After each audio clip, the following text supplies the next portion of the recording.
అందరికీ జై భీమ్.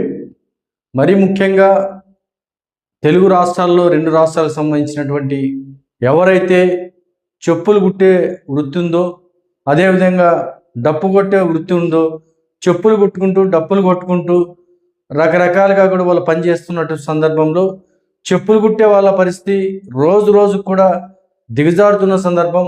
ఎక్కడైనా రోజు ఎక్కువ ఏవైతే షూ కంపెనీలు కానీ లేదా చెప్పుల కంపెనీలు ఎక్కువ రావడం వల్ల ఎక్కువ మంది కుట్టించుకున్న వాళ్ళ శాతం కూడా తక్కువ అవుతుంది. కాబట్టి వృత్తిరీత్యా ఎవరైతే చెప్పులు కుట్టుకునే వాళ్ళు నడి రోడ్డు మీద ఎండకు గాలికి వానకు ఈ విధంగా కూర్చొని చాలా రకాలుగా కూడా ఇబ్బంది పడుతున్న సందర్భం. వారిని తప్పనిసరిగా రాష్ట్ర ప్రభుత్వం ఆదుకోవాలని చెప్పేసి ప్రత్యేకంగా రాష్ట్ర ప్రభుత్వాలకి విజ్ఞప్తి చేస్తా ఉన్నాం.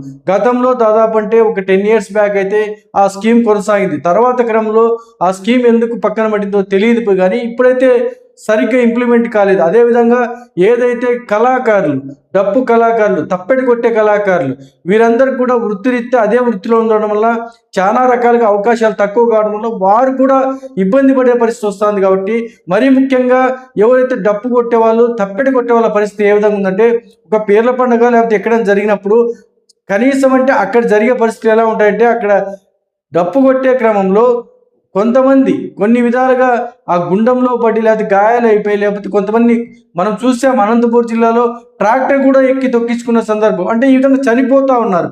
సో వారి కుటుంబానికి ఎంతో కొంత భరోసానివ్వాలి, వారి కుటుంబాన్ని ఆదుకోవాల్సిందిగా ప్రభుత్వాలకి విజ్ఞప్తి చేస్తూ తప్పనిసరిగా డప్పు కొట్టుకునే వాళ్ళకి, చెప్పు కొట్టుకునే వాళ్ళకి తప్పనిసరిగా రాష్ట్ర ప్రభుత్వం వీరికి పింఛన్ రూపంలో 3,116 రూపాయలు ఇవ్వాలని చెప్పేసి మేము కూడా ప్రత్యేకంగా రాష్ట్ర ప్రభుత్వానికి విజ్ఞప్తి చేస్తూ, అదేవిధంగా తెలంగాణలో చూసాం ఈరోజు సోమాజిగూడ ప్రెస్ క్లబ్ సంబంధించి అక్కడ కొలికిపూడి బాలరాజు అనే ఒక ఎవరైతే సామాజిక బాధ్యత కలిగిన వ్యక్తి ఈరోజు సోమాజిగూడ ప్రెస్ క్లబ్లో ఒక వేదికని అక్కడ ఏర్పాటు చేయడం. ఆ వేదిక ద్వారా సోమూరి వేపన్న గారు వీళ్ళంతా కూడా చాలామంది అక్కడికి ఇచ్చేశారు. మేము కూడా వెళ్ళాల్సింది, అయితే అనివార్య కారణాల వల్ల వెళ్ళలేని పరిస్థితి, వారు కూడా క్షమించాలని చెప్పేసి కోరుతూ తప్పనిసరి అక్కడ కూడా పెద్ద ఎత్తున డప్పు చెప్పు కళాకారులకి పింఛన్ కావాలని చెప్పేసి పెద్ద ఎత్తున ఉద్యమాన్ని తీసుకొచ్చే పరిస్థితి తెలంగాణ రాష్ట్రంలో కూడా ఉంది. కాబట్టి ఆంధ్రప్రదేశ్ రాష్ట్రం నుంచి కూడా మేము కూడా పెద్ద ఎత్తున ఉద్యమాలు చేయడానికి కూడా సిద్ధపడతాం.